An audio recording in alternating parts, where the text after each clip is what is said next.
neuroresearcher, author and lecturer. She travels all around the world giving presentations about the work that she's doing for people, with people who have close encounter experiences. No doubt some of you have seen her book Awakening, which is actually in our library. I'm very grateful to Cheryl and her group because they always make me so welcome. And it's lovely to be able to speak to you all on my latest research, because this, as you know, is the rabbit hole that keeps on giving. There is no end to this. And I'm assuming you're all here because you're pretty au fait anyway. I'm not even going to go with, is this real nonsense, because you all know it is, or you wouldn't be here. What I'd like to do is say, you know, one of the things I'm continually asked is, you know, what's the agendas? Why are they interacting with us? All those kinds of things. And I honestly believe there's multiple agendas.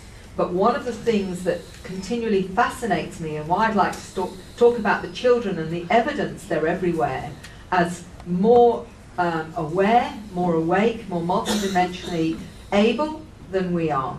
And the evidence is global. And I would like to talk also about some scientists that I've been liaising with that support this hypothesis. So I'm calling it The Awakening, a new era for humanity, the Star Children.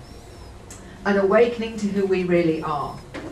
So one of the things I remember some years ago, a lovely gentleman in England, Mike Oram, some of you may have come across his book, Does It Rain in Other Dimensions? Mike lives in the Lake District in England, and one of the interesting things that he said to me was when he was 4 years old, he said something very, very profound to his mother, and I'm going to read it to you. Something of great importance is going to happen. It will not happen in your lifetime, but in mine. It will affect all units of consciousness, whether they are mineral, vegetable, animal, or man. It will not happen in your lifetime, but in mine, and it's to do with global consciousness. A vast change in consciousness. The energy is heading this way, and the essence of this energy is light, and the energy will repair our DNA. It will make us complete and who we really are. And this was what he was talking about to his mother at 4 years old. And he said, my mother never forgot that conversation. I'm not surprised. One of the lovely, wonderful ladies that I connected with when she was still in her 20s was Tracy Taylor. Many of you will have heard of her and seen some of her drawings. And this is what she told me when I first met her. My contact with cosmic beings was before I was born. These beings were my family before I came to the Earth domain. And this close relationship has continued after my birth. And that may seem unique until, like myself, you hear many, many people say to me, and have said to me, I was aware of where I was going to be born. I was aware of my parents. I remember certain things of the location even before I actually incarnated. My parents wouldn't believe me. So this actually isn't as unusual as initially I was led to believe. But what I'm saying now is, and what she was saying and what I'm finding is, what she said about the new children. The new children are born without programs, and this will bring a global awakening. And she said it like this: there's a race of beings upon the planet, increasing in number, although visually and physically indistinguishable to most humans. They are the bringers of light, and they are here to guide the awakening of terrestrial consciousness. The DNA of the Star Kid has tenfold the amount of information. And I remember when she told me this, and this is when I was writing my book, Awakening, I thought that's incredibly detailed for a young woman to say this, and never thought at some point I would get scientists, certain scientists, actually corroborating her information. One of the things that she told me was this: they have superior mental and analytical capabilities, direct connection to higher awareness, extreme sensitivity to thought and emotion, enhanced DNA, photographic memories, fast motor neuron responses. They can manipulate time and space, and they have non-verbal communication. Dolores Cannon, who sadly died only recently, and I'm sure many of you are aware of her wonderful work in doing hypnosis and having her own protocols for taking people into past lives or lives where they experience being non-humans. She put in a number of her books through those regressions, in The Convoluted Universe, for example, that DNA was being expanded to 12. Humankind reaches a critical mass and the genetics are changing. And I was forever looking at information that would support this whole hypothesis. Now, one of the wonderful gentlemen, again, who sadly has passed in recent times, was Lloyd Pye. Some of you may be aware he was the one that actually did the DNA testing on the Star Child skull, which he was given in 2000. And I actually saw it at the UFO Congress for the first time in 2000. He wrote a book called The Intervention Theory. The one thing interesting about this Star Child skull that was found in Mexico in a cave with a human skull, the mother, we think, but this particular skull had mitochondrial DNA that was not human. And it took 10 years and expensive DNA testing to actually find this. But I asked Lloyd if I could borrow a quote from one of these whistleblower geneticists. And this is really important. All of you know a lot of what you learnt as a child and educated into actually is not the truth. Well, one of them is actually about our DNA. And this particular deep throat, as he calls himself, in the book Intervention Theory, and Lloyd kindly allowed me to use the quote, is this: by certain methods of DNA dating, one can tell that numerous genes have been recently added to the human genome. If workers in my field were to say such things openly, we would be ostracized. Any work along these lines would be rejected. So what can we do? And this is what I'm hearing time and time again. The ones that want to tell us the truth, but are limited or and just not able to say it. What's behind that may be a number of things, and I'll leave you to work that one out.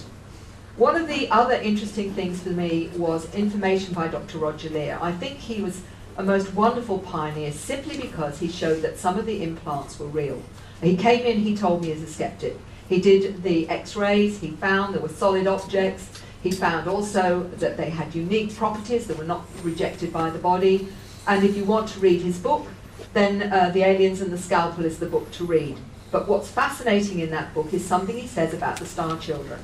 What he did discover over 40 years in America, from 1947 to 1987, was the developmental changes in children. And he noticed that they were accelerated, sometimes as much as 60 or 80%. And he said this: I've come to the conclusion that not only Star Children amongst us, but the entire human race is being advanced forward at a rate that is unlikely to be due to slow evolutionary forces. It's far more likely that the rapid advancement of the human species is due to alien intervention in our bodies and minds. And some of you may have heard this before. I want to just lead you into where my latest research is. Tracy Taylor said one night she had this information. She said, one night, an intense feeling before sleep, I wrote in a process where I had little control. Something way beyond my present understanding. It was contrary to everything I'd ever been taught. The human race had been created by extraterrestrials. It contained information about genetic manipulation and EtDNA to create another species. So she was saying then that this was a download, as many of you have had experiences understand.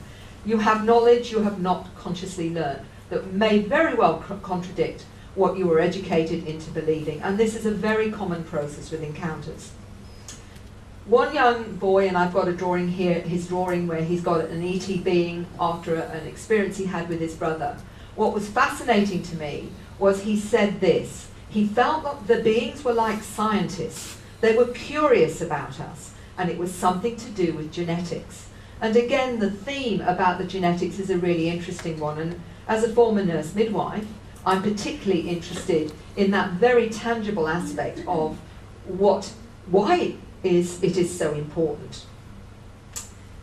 I was very happy to finally get a scientist that actually told me, almost word for word, what Tracy Taylor had told me 15, 16 years before. Dr. William Brown is a molecular biologist in Hawaii, and he's part of exopolitics, as I am. And I asked him if he was aware of these changes in children. And this is what he said: the exponential increase in autistic, ADD, and indigo children, they have new genetic and neural architecture, which allows them to perceive the world in a multidimensional fashion. I believe research would show dormant genetic regions are being reintegrated into the biological system, and this is occurring in all of us to produce expanded awareness. Their brains work faster, they have access to more information in the beginning. In the classroom, learning is much faster than normal. I believe they know what is being taught. This intrinsic understanding of certain knowledge and information goes down to biomolecular level, where sentient activity of the brain takes place, the atomic structure of the DNA molecules. It's transgenerational information. And it can be accessed with greater efficiency and produce savant-like characteristics, so genius-like individuals. They are accessing, he said, an akashic record of sorts within the DNA molecule. And as the efficiency of our DNA increases, more of this kind of information becomes available. The modification of the DNA is more remodeling of the genome to make dormant regions accessible again, because the vast amounts of information and functional capacity is already there. So it's really, really fascinating that this is how he explains it.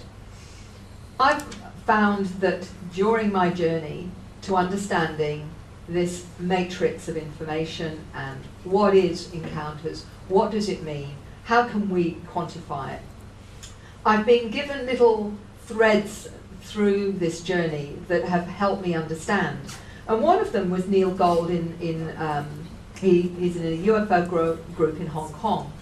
And he told me that he was an ADHD as a child but didn't know till he was in his 50s. But he said to me, you know, Mary, I always saw reality differently to most others, and I didn't know what that was. He ended up writing a book called Close Encounters of the ADHD Kind. What's fascinating to me is many experiences, adult experiences, would write to me and they would say, I've got a child who's autistic, or I've got a child who's got ADHD, or is an Asperger's, or whatever. And I've always tried to put my mind, which is an impossibility really, in terms of these intelligences and thinking, well, why would they do that? Allow someone who's had experiences to have a child that in some way is dysfunctional, because that's how we understand them. And that was the query. Why would that happen? Surely they would all be extra bright, extra able, etc., etc. But there was a clue in all of that. And the clue is coming from another scientist that lives in Northern Europe. I can't give you her name because in her country, if this was disclosed that she was an experiencer with, she said, the Coneheads, and also that she has had experiences like this, there would be no chance that she would retain her credibility. But I will give you some idea of her credentials. She's got a PhD in molecular toxicology, a bachelor in biochemistry and molecular biology diploma. She's been a biomedical technician, and she's also had near-death experiences with instant healing, many UFO encounters, and she's an intuitive psychic. She also calls herself a letter person. That's ADD, ADHD with some stroke Asperger's. And this is what she says about herself. The programs such as ADD, ADHD, Asperger's, I call letter people. I do not believe the theory that these are broken genes, but offering a new multi-dimensional skills, and they prevent limited reprogramming of a third-dimensional reality. It's not so simple as foreign DNA. It's a combination of genetically improved bodies in combination with souls from different places in our universe, incarnating in these improved bodies. The souls have different frequencies, vibrations, depending on their evolutionary status, and that plays a role in activation of the DNA in that particular body. I believe we also have to take into account the collective soul of Homo sapiens. So she's got a really in-depth understanding of how it all works. And what I have to say is when you facilitate a workshop or experiencer groups, and I know there have been a number in here that have been part of those, why is the experience sometimes so different and yet some of it is the same? And it seems to be that they're tapping into more of their other origins, which actually will, if you like, create a unique experience for them if they're one away from. It would be like us having different cultures all together on planet Earth, and knowing that we all grew up as as children, but having different cultural experiences, so we've got something unique to offer. Letter people show an impairment in communication between brain halves and thus use one side of the brain for solving the same problem. They say we are dysfunctional. However, it may be a way to free more space in the brain for solving difficult tasks. The Asperger part might be responsible for higher knowledge, not interested in traditional learning. And for any of you that may have that particular aspect to yourself, there's a very important thing with Asperger's that I think I will explain, and why I think it's actually so valuable. Letter people have different bodies and nervous systems. We have an upgraded nervous system. In my case, I have more nerve endings for pressure on my skin. I can see more colours and differences between shades of colour. Acute sense of smell and taste. Acute hearing, a bit outside normal range. Very sensitive to frequencies of all kinds, and that means radioactive radiation, energy fields, and energy beaming out from angry people or animals. So they have this vast range of sensitivity that the average of us that is programmed into the third dimensional reality do not seem to appreciate yet. I've got a lovely picture of children in the Himalayas, but what I will tell you about that is the children have been known in the Himalayas to exhibit, they say, unusual behaviour and use unknown sign language, draw pictures of triangular objects, and they say they communicate telepathically with ETs. Mexico, a similar story. They have found they have abilities similar to the ones in the Himalayas. They use strange sign language amongst themselves, and about 1,000 children in Mexico they found can see with various parts of their bodies. I came across, through lots of different people interacting with me, an Indian girl who she's called the Human Miracle. And this young lady, she's only about 13 or 14, is considered a medical marvel because she can describe to the audience what people are wearing and read books blindfolded. And this is interesting because I saw one of a 16-year-old Mexican young girl do a similar thing. They blindfolded her and they put newspaper under her feet, and she actually read the headlines. I'm going to tell you a little bit more about that because I came across another link sent to me by a beautiful young Indian boy. And the interesting thing was, there's two parts to that story. One of them was he wrote to me because he said, "My problem, Mary, is that I know I'm a starseed, but everyone around me, my culture, my family, all talk about the gods." He said, and that's not how I understand it, because I'm a starseed and that doesn't fit for me. So I really struggle, and I'd like to talk to others like myself. He actually sent me a link to, it's a psychic showtime. And on it, he said, look, Mary, it's in Hindi, so you'll have to work it out from the gestures. There were 3 children sitting behind a panel, and the interviewer gave one of the little boys, they were all about 10 or 12, blindfolded, and he gave to one little boy a Rubik's Cube, which he'd actually, changed and altered. This child was able, blindfolded, to get all the colours in order in less than 2 minutes. Another young lady was able to read the book, that blindfolded, and another young man, and I hope I'm correct, he obviously said that I can read this book in a few minutes, and he kept doing this with the book. And the next thing is they asked him a question and he was able to answer it, as though he'd already absorbed what was in that book and could tell exactly from what they asked what he needed to say. This is on a psychic show. They're seeing it as psychic children. And of course that's another way, some cultures are going to interpret, I believe, the same thing. There's another one I've got here, a Chinese boy. This is from an article in 2009. His name is Nong. 2 weeks after Nong was born, his eyes were seen to be different. He had blue eyes which emitted a blue-green light, just like cat's eyes, which glow and help him see in the dark. He was able to complete a written questionnaire in a pitch-black room. For such things to occur, apparently, in humans would require multiple mutations. Is this, again, evidence of us evolving? One of the other things is China's super psychics. I have mentioned them to you before. And again, it's similar kinds of things. Opening a flower bud with the power of thought, moving beans from a sealed bottle with thought, teleportation abilities, both objects and people, and ability to remotely cause changes in the human body of another, such as raised blood pressure hundreds of miles from the person. So these are the abilities, and they've been picked up. The Chinese actually work with these children and are investigating them, and you can well understand why, because this is, this is all part of what is going on. I do like to bring in as much science as possible because I think it's really important as we're bridging the paradigms. Unfortunately, I'll have to read this to you. But scientists now report teleportation of physical objects from one location to another. So they're seeing that this is possible. The experiments that were done where this happened were both double-blind. And this was done under the auspices of the Department of Defense. Small objects from watches, insects, radio transmitters, photosensitive paper and more. The participants never touched the objects. So what we're seeing is that they are now being able to do experiments that actually prove under scientific conditions that this is so.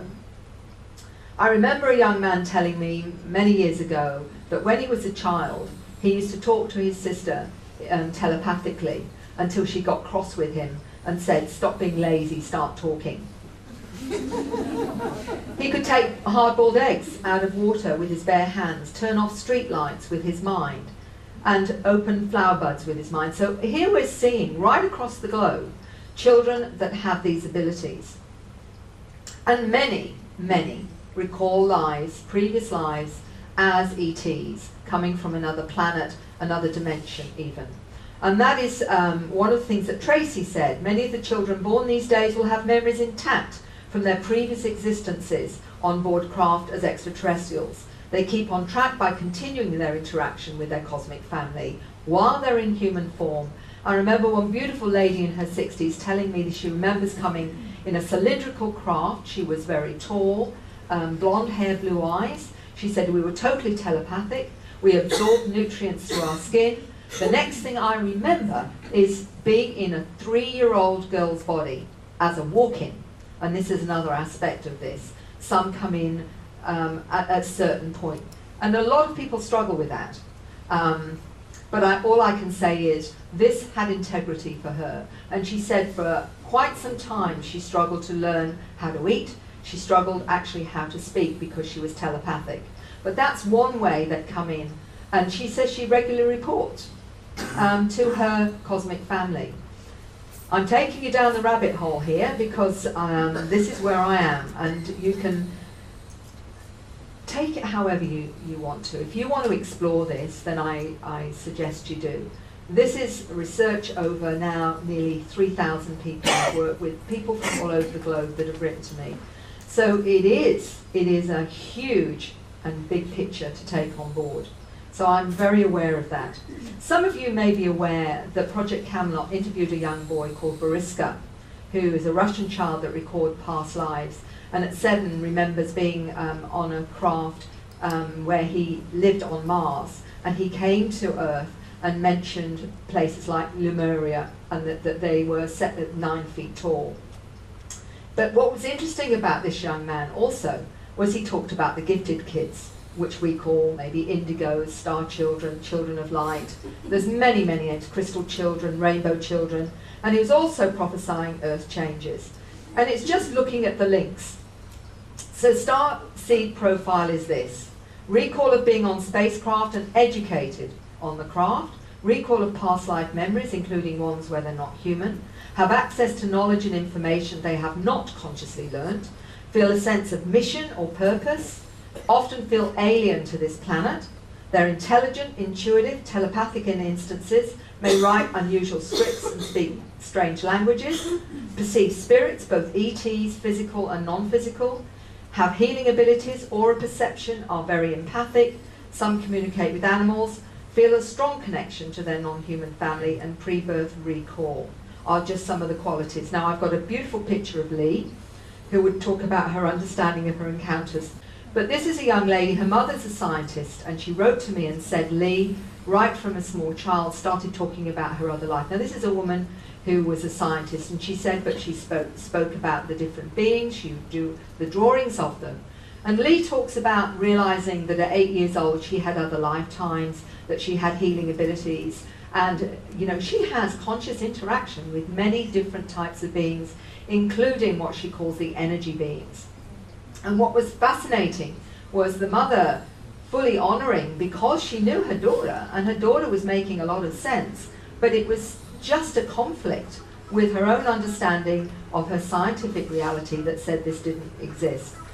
You need to see Lee and how she speaks about it so naturally and so normally, and make up your own mind. But that will have to wait for another time. What I was going to show you was some of the drawings from the children, 3 or 4 years old, craft, where they've done an energy field around them and saying this is where this was what I was on. And some of you may have seen that from my previous presentations. My son, she said, perceives human and animal energy fields. He tells me the beings communicate by feeling rather than words. The blue beings, which he'd drawn here, keep them company while they sleep. He says that the green being makes him laugh and acts as a guardian. The red being, he said, is unpleasant and it makes the house shake. He's 8 years old, and apart from seeing those, they give him happy feelings. And he's done a wonderful drawing of the beings on the spacecraft. A lot of different types of beings, from the egg-shaped head, which we call the zetas, many of those kinds of flat heads, many different colours, blue beings, insect-like beings, a whole range that the parents also see.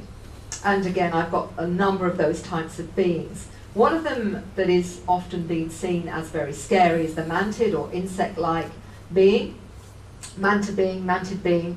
This has become more common as people open up and say, well, I've not just seen maybe grey beings or light beings or humanoids or whatever. And what I've tried to do is understand it from the indigenous people's understanding, as well as from us that are experiencing them. One of the interesting things was a lady from South Africa wrote to me, and she said this: in the Eastern Cape of South Africa, the Xhosa call the mantid being the one who teaches and point up to the sky. In the Bushman legends, the mantis was the god that came down from the heavens to share knowledge with mankind. And in Aboriginal terms, the manta being is called the mamu, and in a similar way has come to teach them.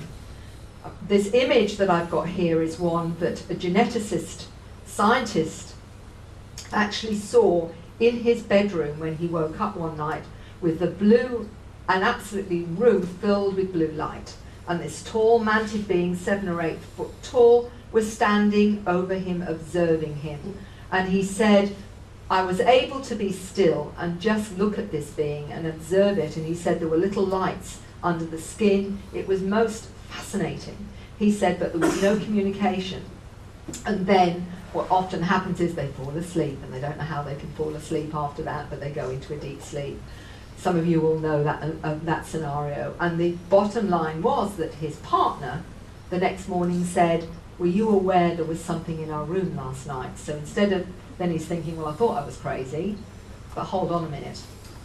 I do find those that have got science as a background, or a background where they've done higher education and are taught a certain way of assessing things, can often really struggle with this, because it takes them right out of their left brain into an area where they've got no way of quantifying it. And they are the ones that seem to struggle the most and think they're going crazy, often far more than what I call the creative intuitives, that always have a sense and allow themselves to have a sense if they're an artist or if they're a musician or someone like that. They seem to be more accepting. So there's many different kinds. Lion beings, very, very common, and sometimes people who've had experiences may say, you know, I see the mantid and the lion, or I see the mantid and a light being, or whatever it is. So there may be 2 or 3 different types of beings they're interacting with. Some they may feel more comfortable with than others. Some may not like the little greys, but like, you know, they might interact with humanoids that they feel okay with.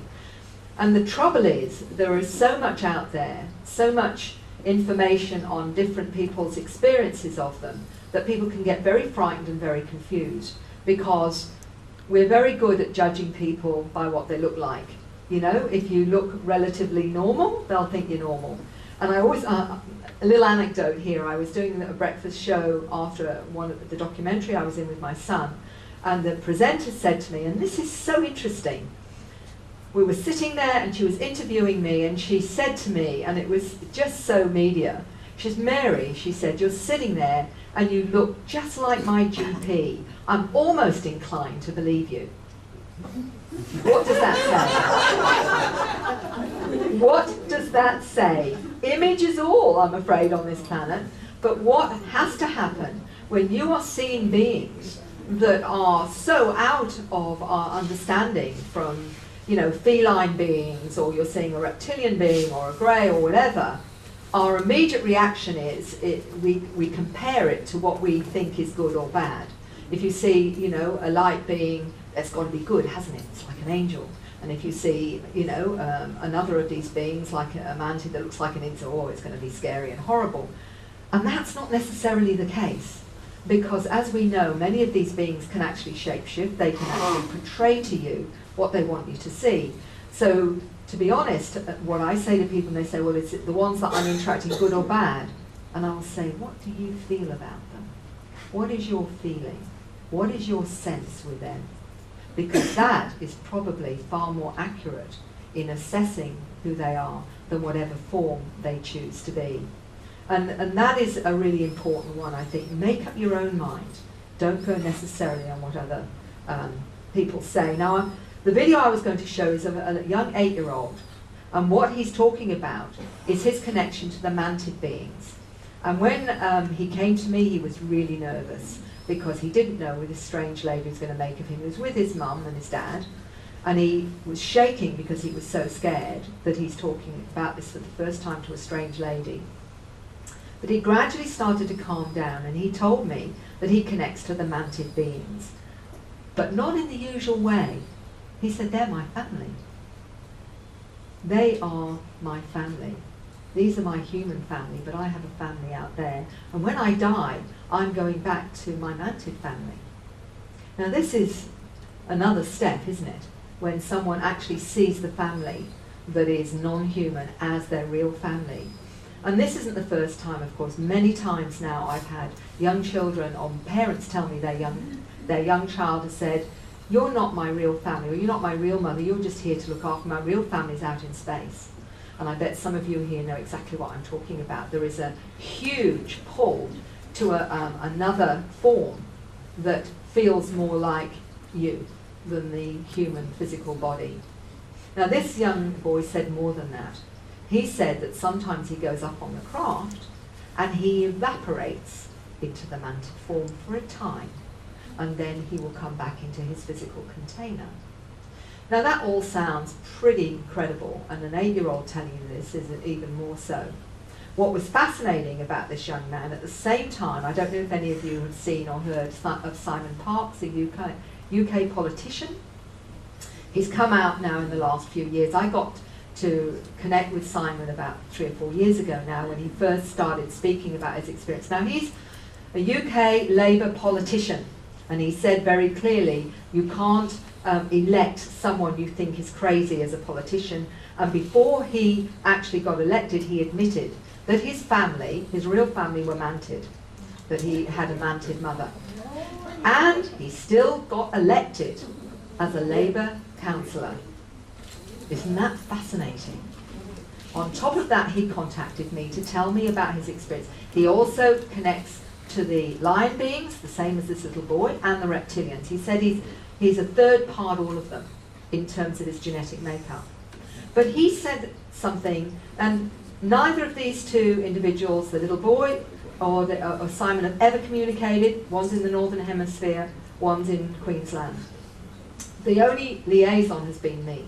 And I have made sure that anything I'm hearing from one is not relayed to the other one. And what was fascinating was the little boy made these chirping, trilling sounds. And his mother said, I don't know why he's doing that. And I said to him, what is it? And he said, that's the noise the manta make when they're happy with me. So I contacted Simon and I said, you know, are there any noises that these creatures make?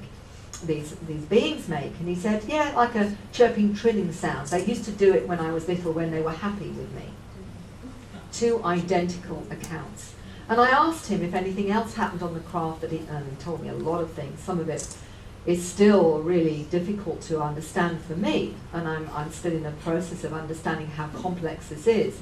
And he said, oh yes, sometimes, he said, I go into my mantid form, or a mantid form on the craft, and I help with the humans because I understand the human psyche better, because I'm human too.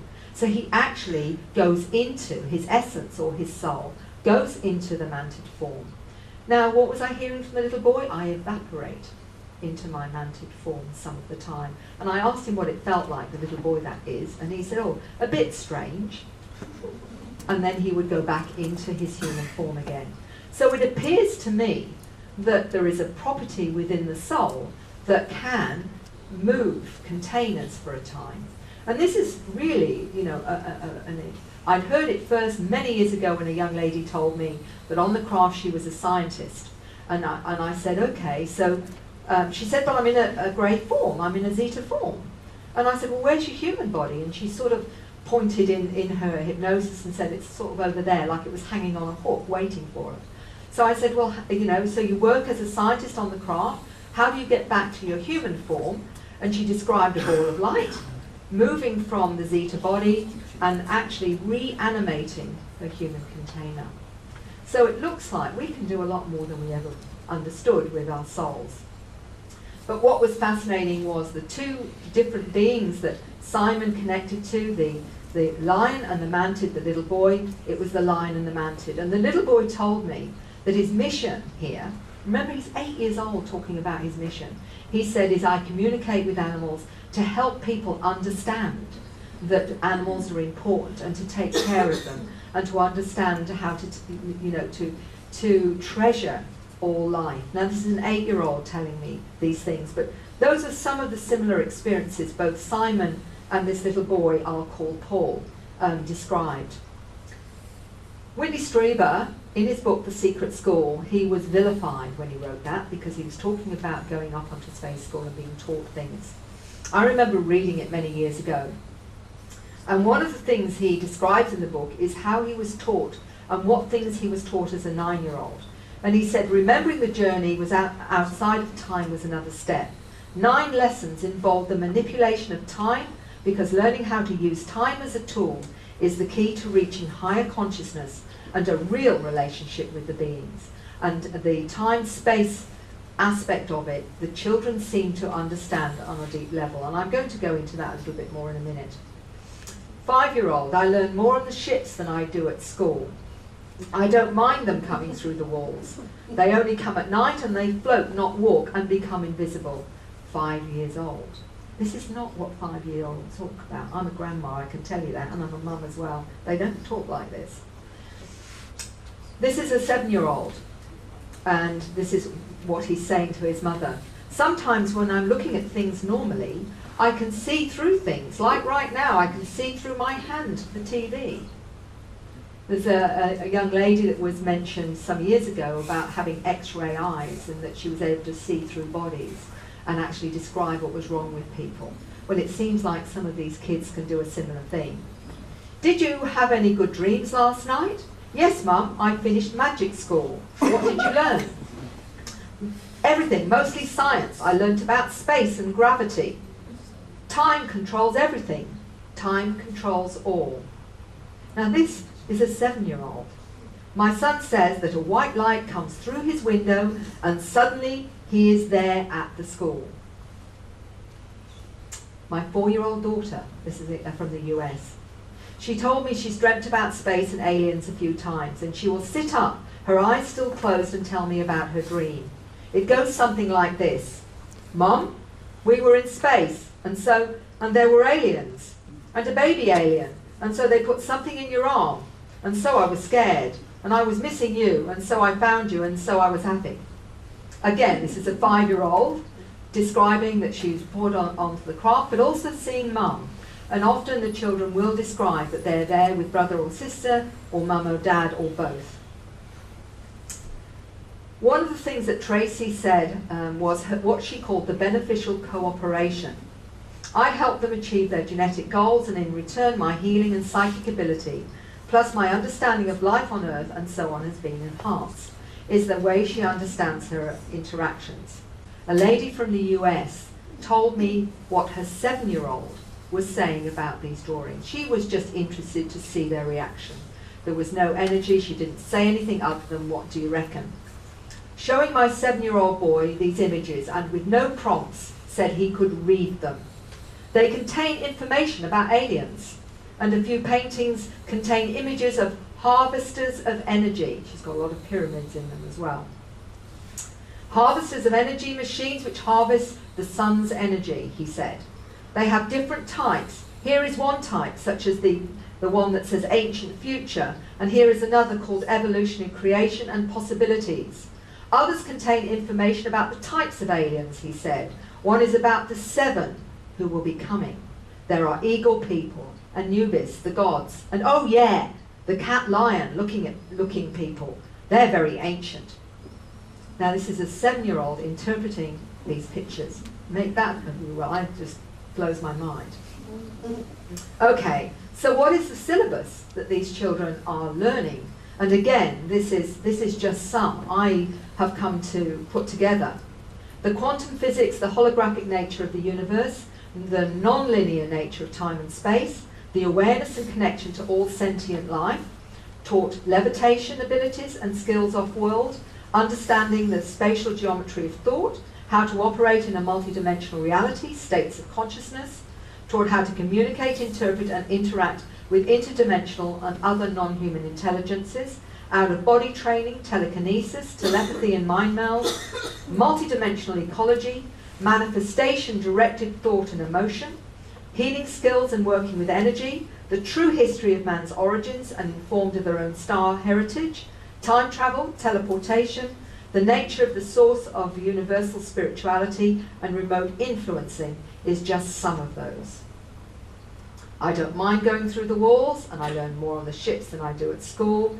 So the other part is the knowledge bombs, and sometimes, as this 8-year-old said, I get a headache. My head's so small, I can't always take it in. It's like bombs are being dropped on my head. But what was fascinating to me, a 16-year-old from the US contacted me only in recent times, and I found out for his information, some of it was not downloaded knowledge bombs or what he was taught on the craft. This young man remembers a life on Mars where he built interstellar craft.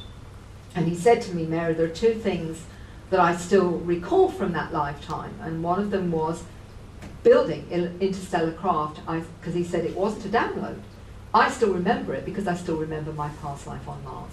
He also remembered being on other planets at different times and what happened to Mars and why Earth is the way it is now. And if I've got time, I'll tell you how he interprets what's happening out there. And it's not Star Trek, it's more like Star Wars, he tells me. That is more like what's actually going on now. And this is a 16-year-old that actually, not only did he tell me about his life on Mars, when I said, can you still speak the language? Oh, yes, he said, and he sent me a download of him speaking Martian. This is a 16-year-old. Now remember, you know, my understanding of 16-year-olds, they're there on the computers doing their video games and looking at girls, not talking Martian, and telling me about the fact they can build interstellar craft. I've got another young man I'll tell you about that also in that same genre. I attended school at night. I had friends that walked through walls and became invisible, and we spoke telepathically, and I desperately wanted to go home. If I could have $1 for every time I've been told something like this, I'd be doing very well now. The Secret School. This is a gentleman from Queensland. I'd never before heard or read about anyone having alien classes as a child. I remember being given physics classes at the age of 3 or 4. So the children are able to absorb complex information as young as that age. And I'll tell you more about little Paul and what he told me.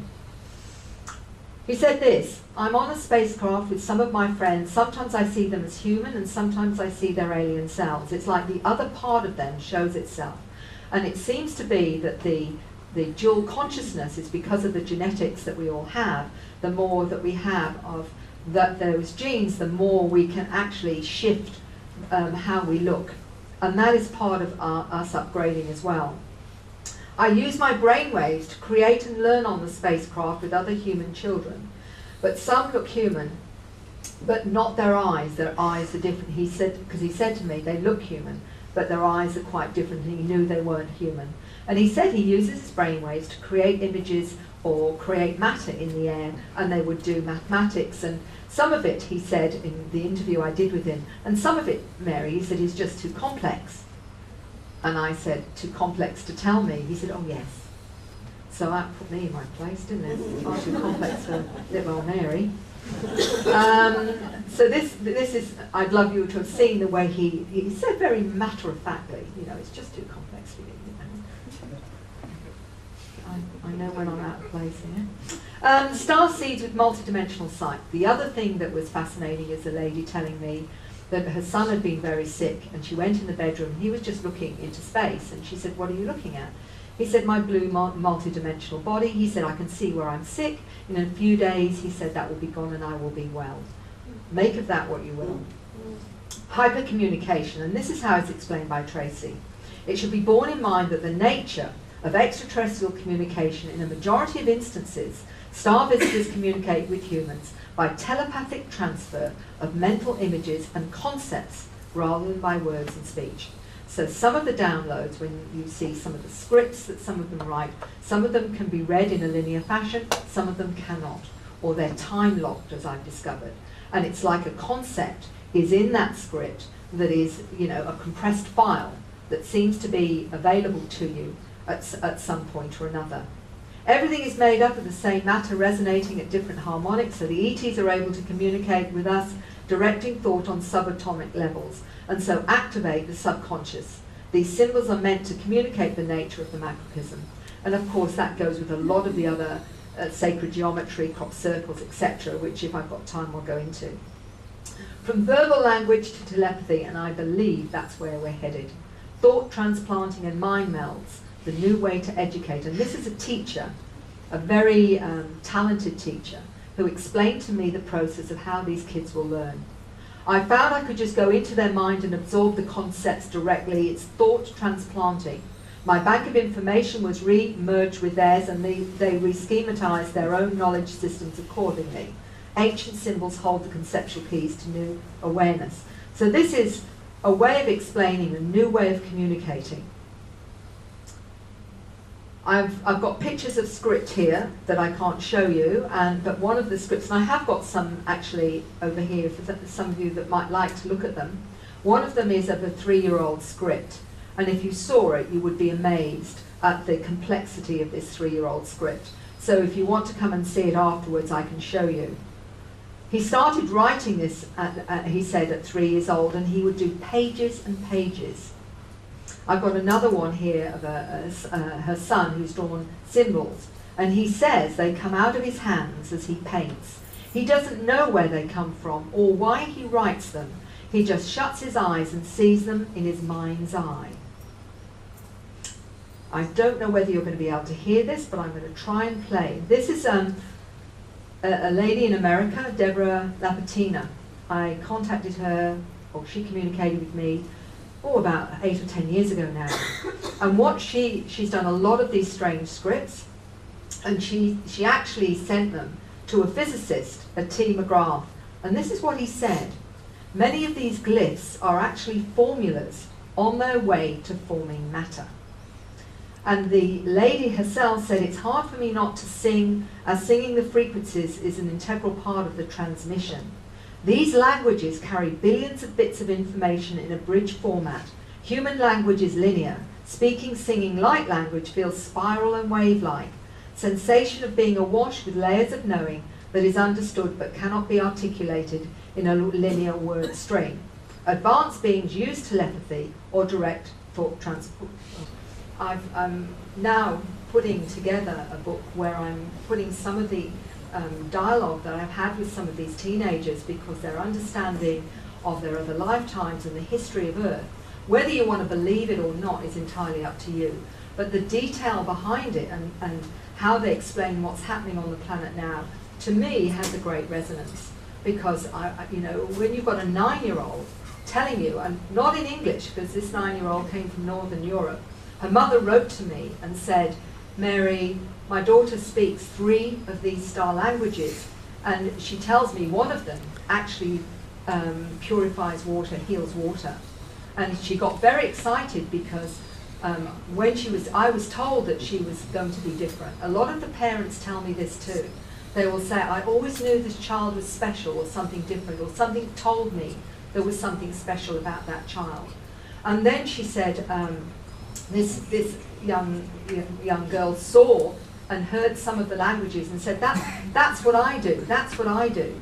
And what was fascinating to me is how this young girl described to me, through an interpreter, she not only said the languages, but she was telling me how she's here to help her family wake up, and that they're teachers, and that she didn't say anything really very nice about schools, because she said, Mary, there are so many star seeds on this planet now, and the schools program you out of your light, is the way that she described it.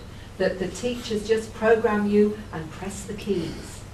And we're talking about a 9-year-old having the insight to see that programming in schools does exactly that. It programs you into what I believe is a limited paradigm, because we all have experiences out of the box of that paradigm. We all do. We have intuitions, we have feelings, we have knowings that we can't quantify with our left brain and our analytical mind. But most of the time, what do? We dismiss them because we haven't thought it through, or we haven't read a book on it, or whatever it is. Whereas really, that is giving us information on our multidimensional world. And that actually is the way we bring it both together. And these young people are aware of that. And I'll tell you more about that in a second. I'll just tell you a little bit more about what this mother said. In my first pregnancy, a voice said, my children are not mine. My daughter gets important messages in ET languages. In your presentation, a lady does healing and writes ET languages, and Kathy responded in joy and excitement. She knows what I've written. The 9-year-old has healing abilities, speaks healing words in ET languages to purify water. I noticed it tasted different afterwards. She says these languages are from a place outside the universe.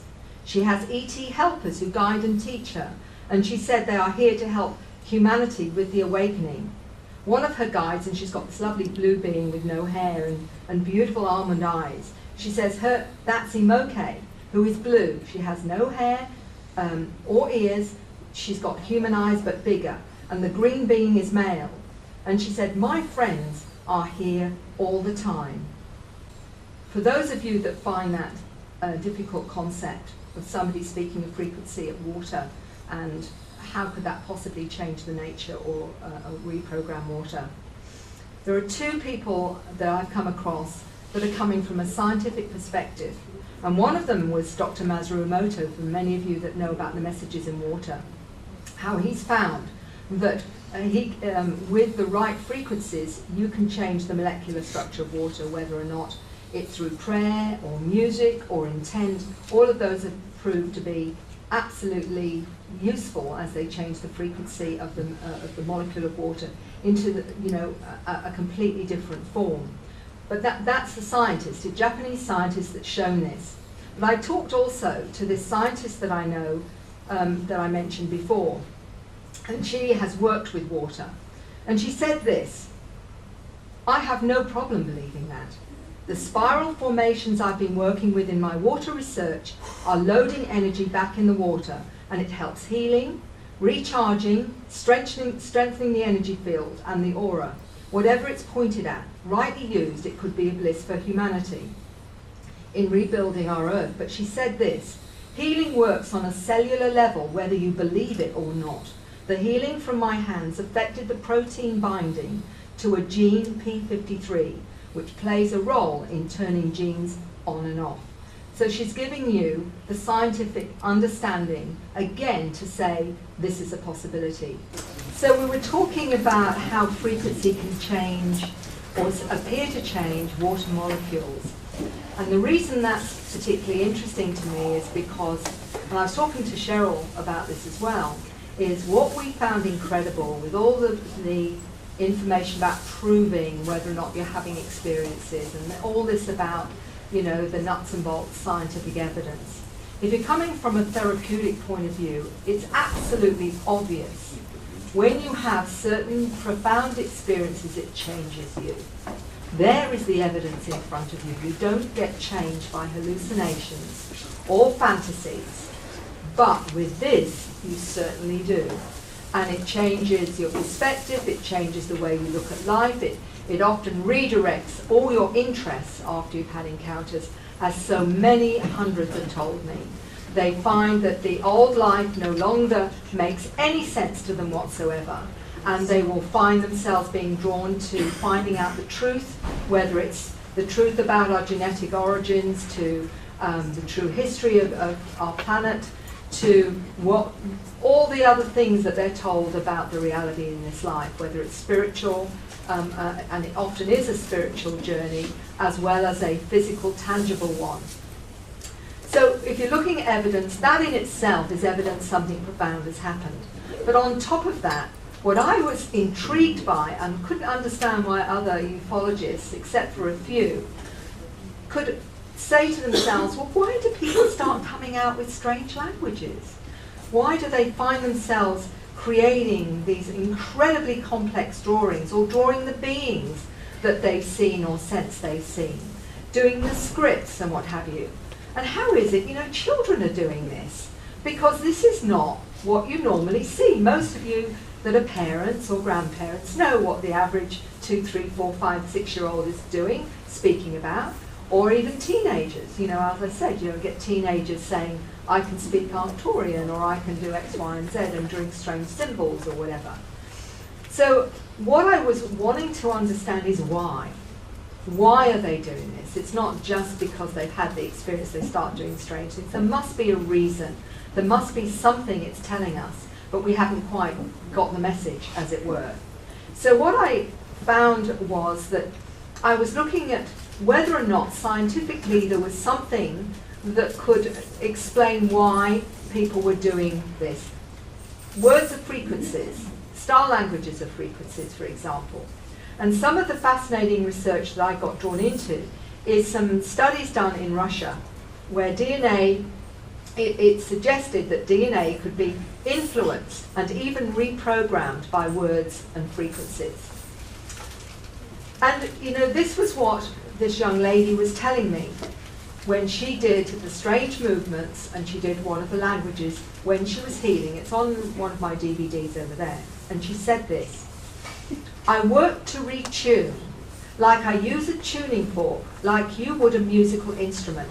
I do this by bringing in the frequencies the person most needs at the time, both sound and coloured symbols, as we are multidimensional in nature.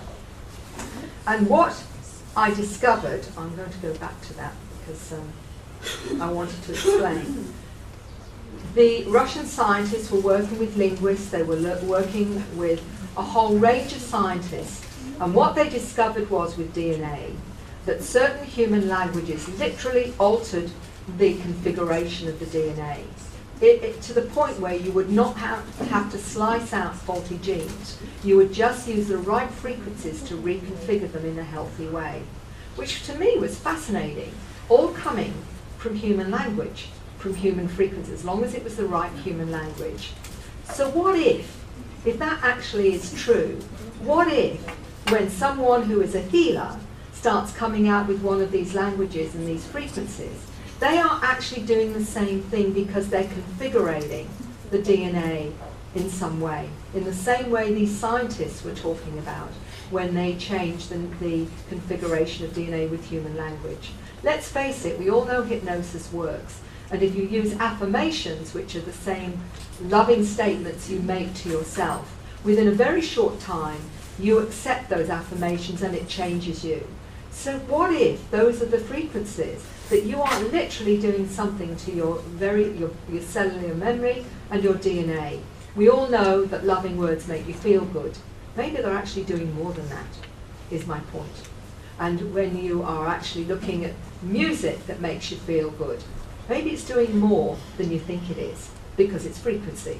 And Edgar Cayce, some of you may know, who died in the 40s, as a prophet really. He said many things, and he said the future of healing will be through colour and sound. And what a lot of the new healing techniques are through colour and through sound. So there is a scientific basis for much of this. It's just that we look at the way it's articulated by the scientist and the experiencer, and actually they're often saying the same thing. You just have, it's just about joining the dots. What was fascinating to me also is a lot of the children seem to be able to understand a lot of these scripts. I've met 2 translators, and I'll be talking about that tomorrow at another venue. 2 what I call translators, people who seem to, without really knowing that they know, can actually read and understand a lot of this kind of material. Some of them through the artwork, some of them it will be through going into a space where they tap into the understanding of a script, for example. But what blew me over was when a mother of a 7-year-old little girl said to me, I showed her your book, Mary, and there's a script by Tracy Taylor that looks like shorthand, basically. And she said she looked at it and she said she could read it to me. Well, I was fascinated by this, so I actually asked the mother if the little girl would do that for me. And it was over Skype, and this confident 7-year-old just blew my socks off, because they're so amazing, these children today. And I said to her, I believe you can read this script in my book. Oh yes, she said. I said, could you read it to me? She said, do you want it in the language or do you want it in English? So I thought, well, I'm on a good thing here. I said, can you do both? Oh yes. So she brings out the language of this script. She then translates it into English. And I pushed my luck a bit and I said, can you tell me the source of that information? Oh yes, she said, that's the Greys. Now this young lady since that time did a similar thing through that book that I've got with a lot of the scripts. And I said, could you read any of these? And she looked through and she said, I can't read all of them, but I can read these ones. And one of them she read, and you could see her as you would have reading it. It wasn't like she just looked at it and said something. And as she was doing that, almost in a diagonal fashion, she read it in the language, she translated it for me, and I said, okay, so do you know the source of this? And she said, that's the mantis and the Greys. Now this is a 7-year-old, not only able to do that, in itself is quite incredible, but even to understand the source of that information. Again, this is not what a 7-year-old does. You don't have to be a genius to work that one out. So we do have people, and certainly we have children, that seem to be able to understand much of this, what I call expressions of contact, but we also have adults that do it, and it can be profound for them when they realise that they can do this too. And I had one lady that wrote to me saying, out of the blue, she happened to see an article on Tracy Taylor in the script, and she could actually read it, and this terrified her because she didn't know how on earth she knew how to do it. And the unusual understanding to do with space-time. How could I read this? I don't know how I know. Well, it seems like some are taught, and they're taught on the craft. And one lady in her 60s told me, when she was in a regression, that she was taught the script on a big screen on the craft itself, and it came from her home planet. So it seems like some of us are taught this, and we bring it through with us, even though we don't know from a conscious level just yet. So the star language do seem to have a purpose. Some of them are not linear in the way that we understand them, so you can't just read them. They are complex files of information. And I believe we will access them when we need to, and this is all about us upgrading. Because I think when we do upgrade, and if we are opening or accessing more of our genome, our genes, then maybe, just like the old computer, as an upgrade, it's going to need new software. And I believe that possibly this is the new software for the new upgraded human. I don't know, it's just a hypothesis of mine, but at the moment that seems to make the most sense. There's a lovely drawing I've got here of a little girl's picture of a being, and she said these are like doctors. It's a 6-year-old. And what she also said is what blew me away, and what the father wrote to me and told me, and he said, she said to him, all the kids are going to be taken to the new earth. Now this is a 6-year-old talking about this, and I've got also a picture of a script with a planet on it that was sent to me by a lady from Turkey. And her daughter she asked her daughter, because she said, well, what is this writing and what is this planet that you've drawn? And the daughter said, that's the new Earth. And she said to her, well, can you tell me more about it? You know, she said, yes, it's in a different galaxy and it's a secret. This is a 5-year-old girl in Turkey. I've got a young lady telling us about the new Earth, and she's 7 years old, and she describes it in a beautiful way, where she says how people are going to be taken in a kind of a covering that's not quite jelly, not quite water. She said, it, you know, if you poke it, it will come round you again. It also morphs round you. And she said, the pink ETs are going to take you, and it's going to be perfectly fine. This is a 7-year-old telling you you're going to be perfectly fine. And when we get there, we're going to learn magic, like telepathy and things like that, she said. And then, when you know how to do it, you're going to come back and you're going to fix all the pollution and things like that. You have to see it. It is so beautiful. But again, that's how she understands the new Earth. Now, where are the kids getting this? Where are they getting this? This is a download from a 40-year-old experiencer who is a scientist who obviously would rather remain anonymous. But what I found about what he downloaded, and which he would love to deny, is some of the things that he said in it that I think have a resonance in terms of understanding what's going on. My downloads feel like a rush of energy combined with fragments of information in picture form or words and senses.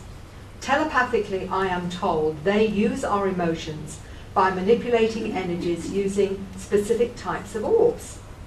We're the binder of all races, and with our evolution and raising of our conscious awareness, we will take every species with us as they are bound to us spiritually and genetically. Their energies in the form of DNA are spliced throughout our own genome. We are the hive, we are the collection. It is from us that all others will evolve. We are being held back by those who enjoy power and the ability to control, as they know that once we drag them into the next density consciousness, vibration, whatever you want to call it, they must relinquish that power and become part of the oneness, part of all that is. They cannot remain cut off from spirit, although this is what they desire. This is simply what we were designed for in the beginning by those who wish to align this universe with the light. This is a unique experiment, a research project, if you like. Each of us who are here at this time are aware that there is a bigger picture and have chosen to participate in this game. Now, that I found really fascinating. This is a scientist that got this information, and I tell you, that freaked the living daylights out of him, because scientists don't do that, do they? But it's what also we're hearing from the children, that we are changing. And one of the things the scientist in Northern Europe told me is, Mary, we're separating out into two frequencies, low frequency people and high frequency people, and that's the choice that we make. And if you choose to stay in this third dimensional density, you carry on eating your McDonald's and whatever else you choose to, and whatever, and continue with that kind of a limited awareness, as some would see it. And others will choose to change their diet, live more holistically, feel their connection to the greater reality, and that is how it's going to, some believe it's going to happen. In fact, when I talked to the 16-year-old boy in the US, he said, I asked him about the new Earth, his understanding of it. He said, Mary, it's already here. We just don't see it yet. So you must make your own mind up to what that is. And the other thing I will tell you is many people from all over the globe, I get emails from South America, from Asia or whatever, and they're saying something that they feel something is close. Some term they use is like the event. There is something close. And this 9-year-old said to me that the most significant time in our evolution at the moment, remember this is a 9-year-old, and she said to me, from 2012 to 2017 is the most crucial time for us at the moment as a species. And she told me 50% of the planet now are star seeds, although many of them get programmed out of their light because they go to the normal schools, and we shouldn't be going to so-called normal schools. She said there are lots of other things that damage us, and she talked about the microwave. She talked about a whole range of things that we use now that are damaging us and damaging our energy. Remember, this is a 9-year-old telling you this. But a scientist Mitch Batros, author of Solar Rain, wrote this: glowing plasma at the edge of the solar system has increased 1,000%. Solar cycle 24 has begun, and the sun's activity is 50% stronger than cycle 23. This wave affects not just the planet, but the human body's magnetic field and human emotions. Batros believes the magnetic influence from the sun will usher in what is described by our ancient ancestors as a transition, ushering in a new state of being. And one of this 9-year-old said, and it's my last slide, it's saying, my ET guides teach me different knowledge, so I can teach adults to help humanity awaken. So with that, wonderful words from this 9-year-old, what can I say? Thank you so much for coming, and I'm really sorry we weren't able to give you the full enchilada, as they say, but at least I hope whatever I've said makes some sense to you in some way. And if it doesn't, go and have a look for yourself and make up your own mind. Thank you very much.